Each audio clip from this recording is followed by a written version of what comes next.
Good morning and welcome back, ladies, gents and Pikachus. Hope you slept well and you're ready for another analysis and breakdown of the Quran of the Muslims, the Quran of Allah. In specifically, with a view to defeating the jihad in Britain, Europe and America, we're going to be going through the Sharia. The Sharia, which is the law of the Muslim, which they try to impose upon other nations. Obviously they don't need it at home because that's all they do. And that is why the record of the current Sharia is called Reliance of the Traveller. So straight away in the title they give away what the Sharia is actually for, and it is not for a home defence as they will claim. The jihad is not a home defence as they claim and lie about. It is a reliance of law for the Muslim travelling to other nations in order to imprint the Islamic culture on the top of their culture and destroy whatever government system that they currently have. Incidentally, this is why every single Muslim pretty much will lie on their application form to immigrate here. Because if they told us the truth and said we're here to imprint our culture and religion on top of you forcibly and punish you with torture and death if you say no, we would absolutely not allow them here. So every single Muslim who is here, who emigrated from another country, is here illegally through having lied on their forms. And if that is not the case, guess what that makes them? It makes them apostates. So, we go to rule 9.8, which is called the objectives of the jihad. What we're going to do is read through that a little bit, and then we're going to go back to the previous bit to find the contradictions, which we will find many of. So let's get started. 9.8, the objectives of the jihad. The Caliph makes war upon the Jews, the Christians, and the Zoroastrians, provided he has first invited them to enter Islam in faith and practice, and that they will not. So that straight away tells you the jihad, although they claim it's a defensive jihad, they will only fight a jihad against people who are at war with them. That's what they say. Previously, we've gone through the Quran verses that say that. Allah says, you can only go to jihad with people who are at war with you. Now we find out who they consider to be at war with them all the time in any country is Jews, Christians, Zoroastrians, who will not submit to Allah. Right? So there's a lot to unpack there. That means the jihad is a expedition into other countries with the goal of spreading Islam through invite, which is when they send the messenger of Allah to you. They preach to you in the streets and they try to get you to accept Islam as your only faith and worship only Allah.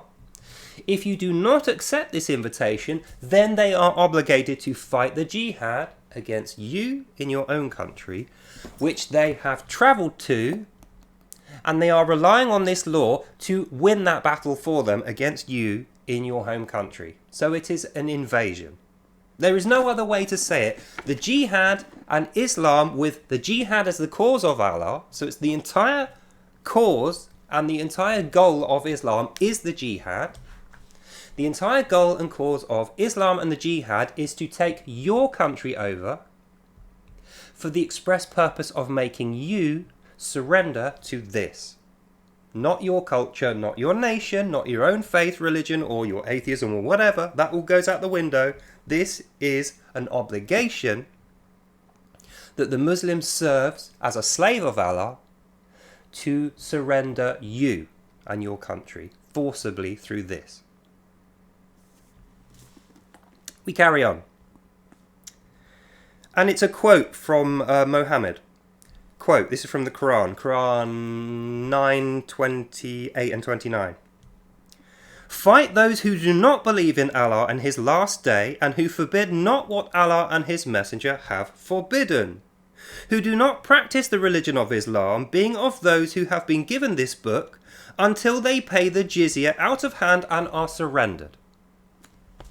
That's a Quran verse. So this is written by Muslims as a guidance for people, an interpretation for Muslims from the Quran, but it also contains the Quran, which is why it's longer. And this is the particular piece of the Quran which justifies this under Allah's word. That's how they know this is from Allah, not from Muslims. So they cannot change this or disagree with it. Otherwise they are considered to be apostates, and the punishment for apostasy is death. So there's no reward for them doing this. There is a punishment of death for them and their fellows, their family, if they do not do this, every single Muslim in every single country. That's how we know it is an invasion. Let's go through it again slowly. Fight those who do not believe in Allah and His last day. Fight those who do not believe in Allah. That's everyone apart from Muslims, right? So we know the jihad is an invasion against all who do not follow and believe in Allah and His last day, which is the judgment day of Allah. His end times genocidal prophecy completed on the last day means when the last Jew, Christian, pagan, apostate or Zoroastrian, all these guys are considered devils, when the last one is killed by Muslims, it has to specifically be Muslim men that do that murdering. That is when the judgment day will arrive, when the last non-Muslim is killed. Right? So that's what this is referring to. Fight those who do not believe in Allah and His last day, and who forbid not what Allah and His Messenger have forbidden. That means you have to eat nothing but halal, you have to listen to no music, you have to dress like a Muslim, you have to pray 5 times a day, despite the fact that there is not even 5 prayers found in the Quran, there's only 4. I suppose you could do 1 twice, but it serves no purpose if you've already done it. So if you do not take up this kooky religion and this weird evil ideology and submit to their God in your own country, then they will fight you and they will kill you. That is the jihad. The time and place for which is before the final descent of Jesus. After His final coming, nothing but Islam will be accepted from them. Notice how they don't say Isa, because we know in Islam they don't actually have Jesus Christ. They say Jesus Christ of the Jews is a fake Jesus, and the real Jesus is called Isa and was born in Mecca and is a Meccan, not a Jew. He's not the king of the Jews for the Muslims, right? So what they're talking about here is to attack Christianity. So part of the Sharia is to fight everybody in their own countries and kill them for not surrendering to Allah, and specifically fight Christians. And the way they do that is by conflating Jesus Christ of Nazareth, God, Jesus, King of the Jews, with Isa from Mecca, the fake Jesus. And that's how they get you. So let's go through it. The time and the place for which is before the final descent of Jesus. So they're saying Jesus hasn't arrived yet, even though Isa has arrived. So really what they're doing here is saying that Jesus isn't real, neither is Isa Jesus.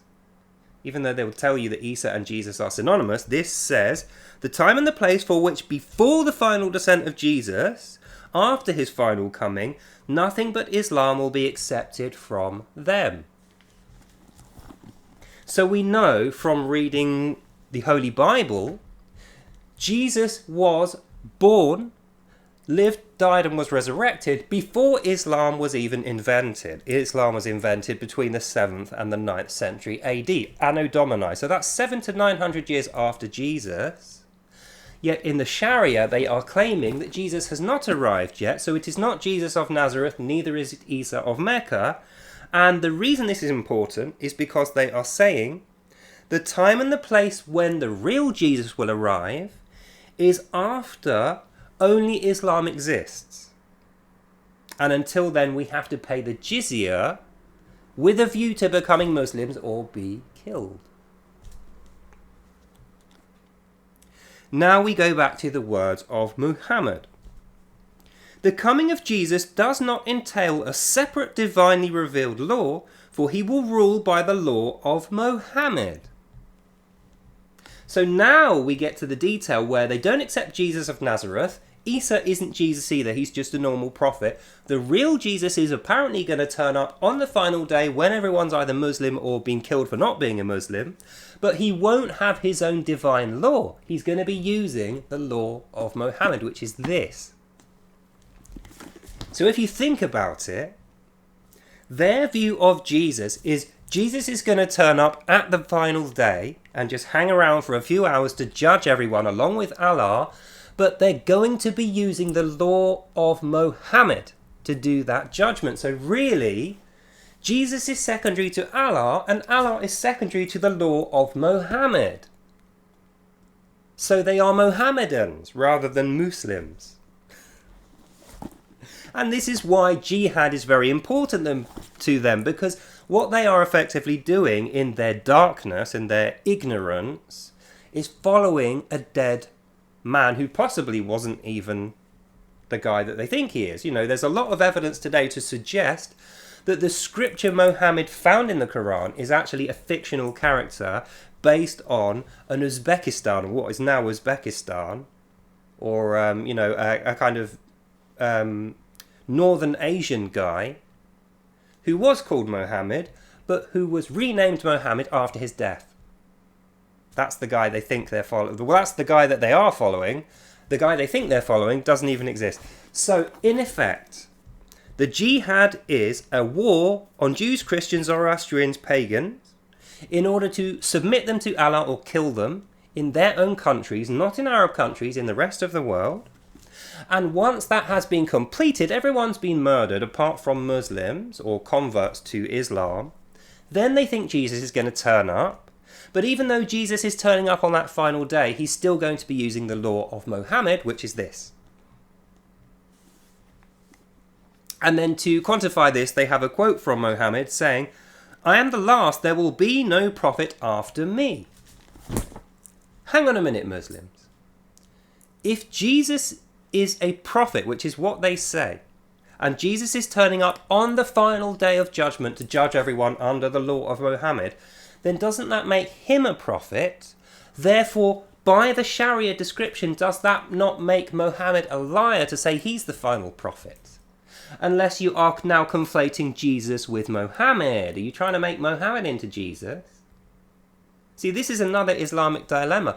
If you're making Muhammad and Jesus synonymous, then why does it say he won't bring his own divine law? He'll be using the law of Muhammad. If he's Muhammad, he would be using his own law.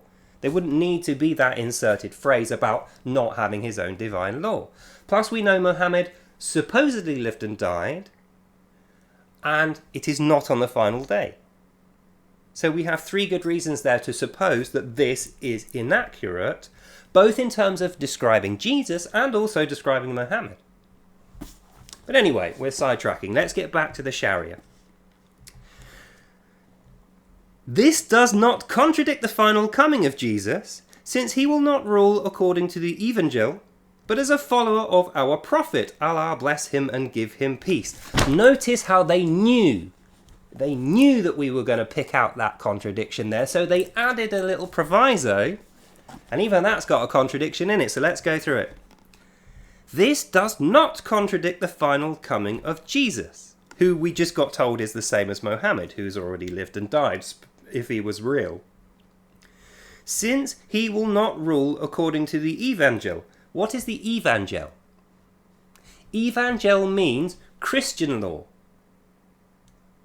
So if this was around before Christian law, how is there an evangel? And if the evangel is irrelevant, then why does Muhammad have to wait for Jesus to turn up at all? And we see Islam unravelling under the strain of its own nonsense. So we'll carry on. That's 9.8. That's the description of the jihad being a war that's fought in other countries against everyone who is a non-Muslim with the goal of slaughter. 9.9.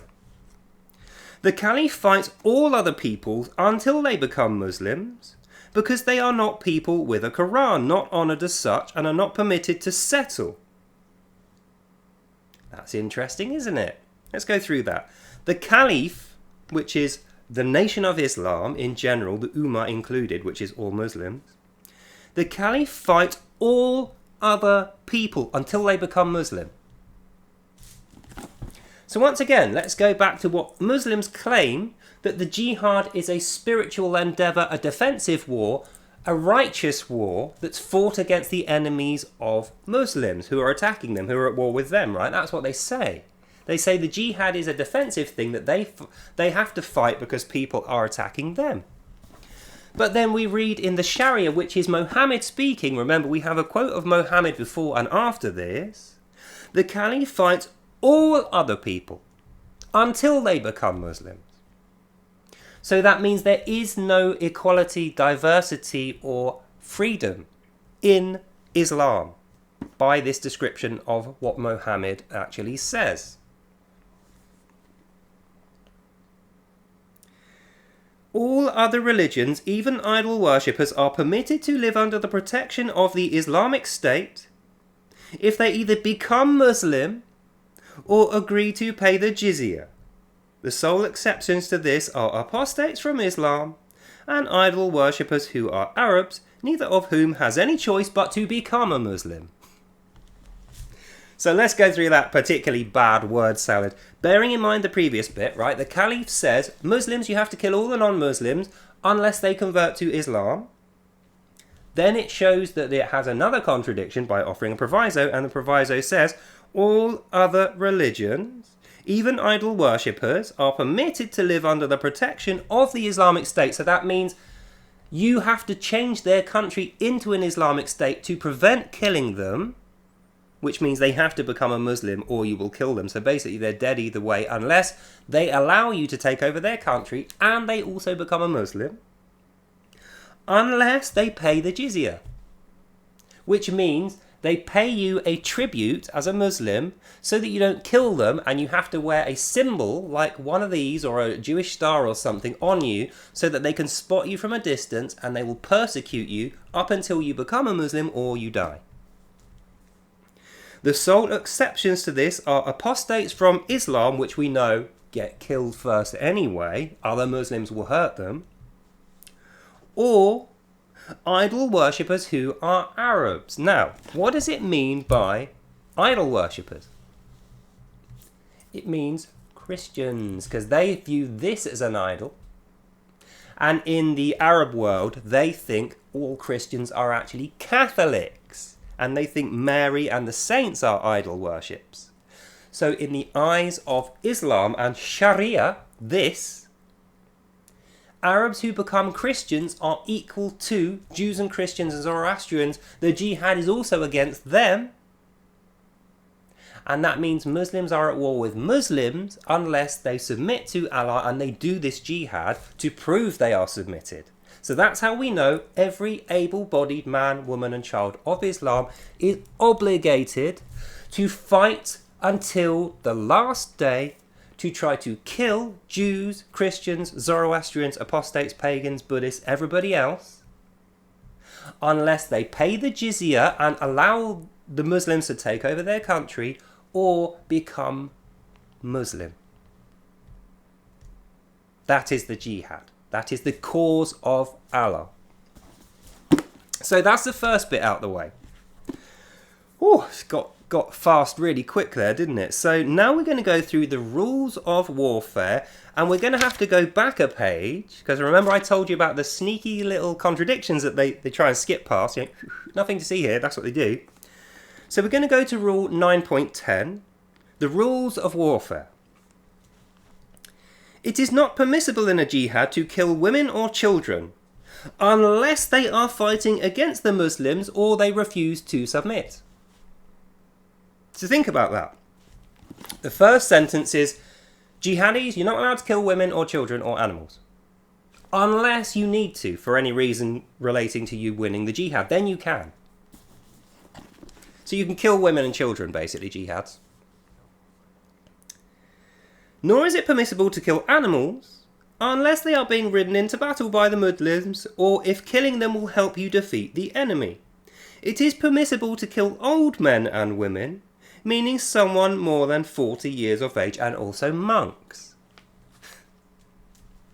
So if we boil that whole thing down from the fruity language they are trying to cover it up with, because they are fully ashamed of this, there's no denying that, they must be ashamed of this law to be using so many extra words. Let's break it down.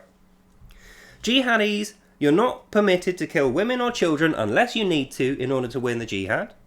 You're not allowed to kill old men, old women or animals unless you have to in order to win the jihad. And you can kill anyone over the age of 40, including monks. So you're allowed to kill priests and stuff as well. So you can kill anyone you want as long as it's a jihad.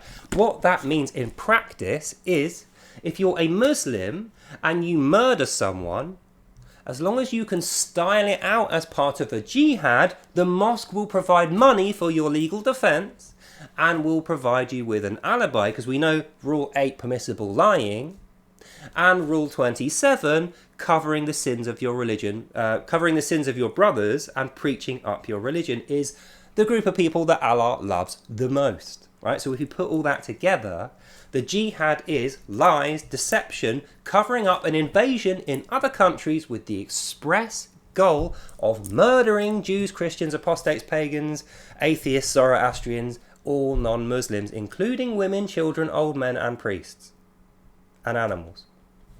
That is the cause of Allah. But it's a religion of peace, honest. So now that we've got that, let's go back a page and read the part that says, who is obliged to fight in the jihad. So this is the obligation that Allah puts upon his Muslims as his slaves. Obligation means you have no option. You do this if you're a Muslim. If you don't do this, you are not a Muslim. You are then an apostate, and this will be against you. Right? So let's go.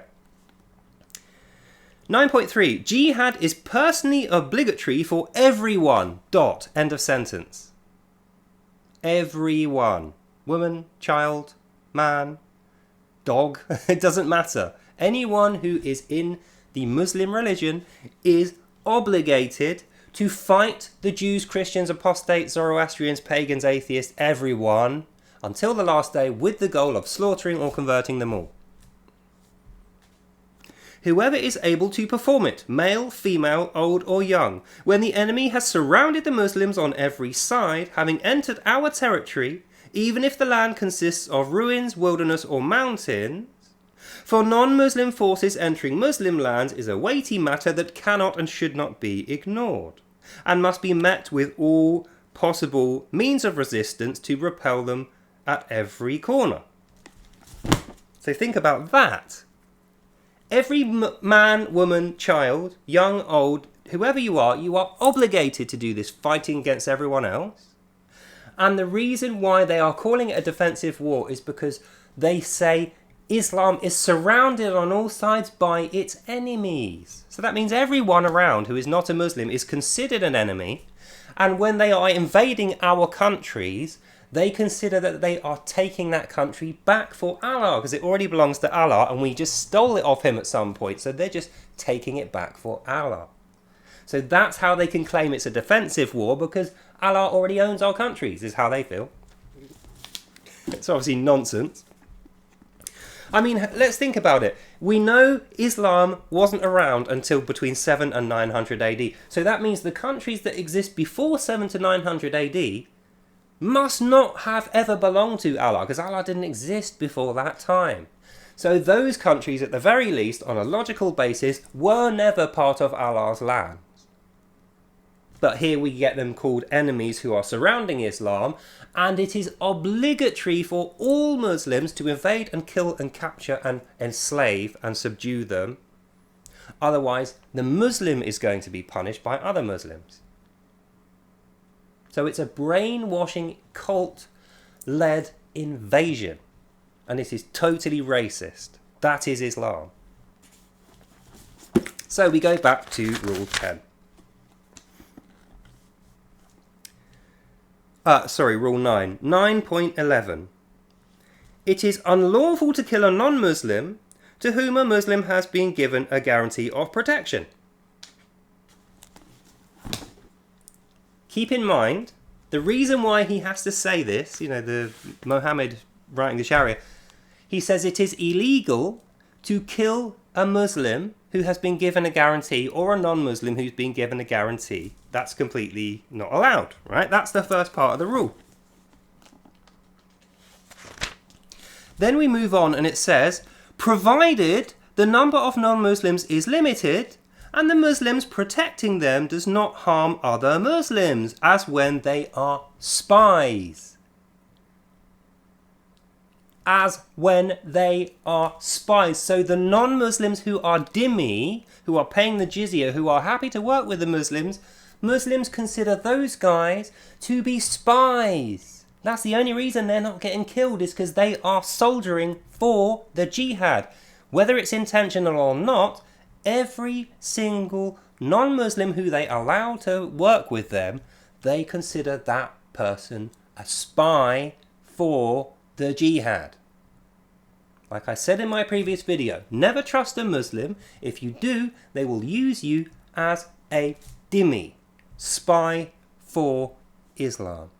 And that's what we're seeing today, many of them. Provided the protecting Muslim has reached puberty and is sane, and does so voluntarily, and is not a prisoner of them, whoever enters Islam before being captured may not be killed, and his property confiscated, and his young children taken captive. Well, that's a left turn, isn't it? So now, even though you're a spy of the Muslims, you non-Muslim dhimmis, if you don't do exactly what you're told, that protection ends, and then Muslims are obligated to kill you, take your property, and enslave your children. Let's read it again. O religion of peace-loving Muslims. Whoever enters Islam before being captured or killed has his property confiscated or his young children taken captive. And this is what they want for the law of this country. Let me remind you, Muslims openly admit when asked in Parliament and out on the streets, if they are given a choice between British liberal democracy and Sharia, they say, obviously as a Muslim, I would like Sharia. This, captive children murdering non-believers. This is what you are voting for when you vote for a party which has Muslims as MPs. Whether you like it or not, it is fact. So don't vote for parties full of Muslims. Don't vote for Zia. Don't vote for Mohammed. Don't vote for Omar. These guys are trying to destroy your country and want to kill you and take your children captive unless they surrender and become Muslims. Even then they'll be second-class citizens. We move on. 9.13. When a child or woman is taken captive, they become slaves by the fact of their capture, and the woman's previous marriage is immediately annulled. So she becomes a concubine, is the unsaid bit there. So what that means is, when a Muslim murders you and captures your children as slaves, your wife immediately becomes a sex slave concubine and her marriage is cancelled. She's not considered a married woman. She's now considered a prostitute of the Muslim, a concubine. This is what the Muslim MPs are looking to impose in Britain, And when you vote for them, this is what you are voting for. 28 minutes, we'll get to the end. Won't make this a long one. So we're going to finish off on Rule 9.14 with regard to the jihad being an invasion in our country by Muslims with the express goal of murdering us all or converting us to Muslims, capturing our children and women to make them slaves. We get to 9.14. When an adult male is taken captive, the Caliph considers the interests of Islam and the Muslims and decides between the prisoner's death or slavery or release without paying anything if he can be ransomed in exchange for money or a Muslim captive held by the enemy. If the prisoner becomes a Muslim, the Caliph chooses one of these alternatives. He may not be killed, or he may be ransomed back in exchange for other Muslims. So the only reason they will keep you or I alive, brother, when they have enslaved the children and our women, the only reason they will keep you alive is so you can be traded away to get back a terrorist or someone who is in prison who is a Muslim. Regardless of what crimes he has committed under our law, those could be part of a jihad. So they're actually righteous actions under this law, which means you will go into prison to serve the term of the Muslim terrorist. You will be considered the terrorist. And the terrorist will be released and considered a righteous jihadi and will be taking receipt of your possessions, your children and your wives. Or your wife, we don't have multiple wives. So that is the basics of reliance of the traveller, the Quran, the jihad. Whether it's in America, Europe, Britain, Australia, New Zealand, wherever, that is what you vote for when you vote for a Muslim MP, when you support a party that is pro-Islam, when you do not take a firm stance against this evil ideology which is predicated on rape, murder and slavery, and the goal is invasion to destroy. That's the end of this video. So I hope you have been paying attention. We have no more time to be messing about saying religion of peace is diverse and equal to us and we should be accepting and not be Islamophobic. No. We should absolutely 100% be Islamophobic if such a thing existed because of this. The Sharia law written from the Quran, instructed and obligated by Muhammad, which is their highest authority, even higher than Allah, according to this, and synonymous with Jesus. And the goal is to kill everyone or convert them to Muslims in order to invade every other country in the world and return it to the nation of Islam. So let's not let that happen. So that's the end of this video. Hope you enjoyed that and you learned something. God bless you all.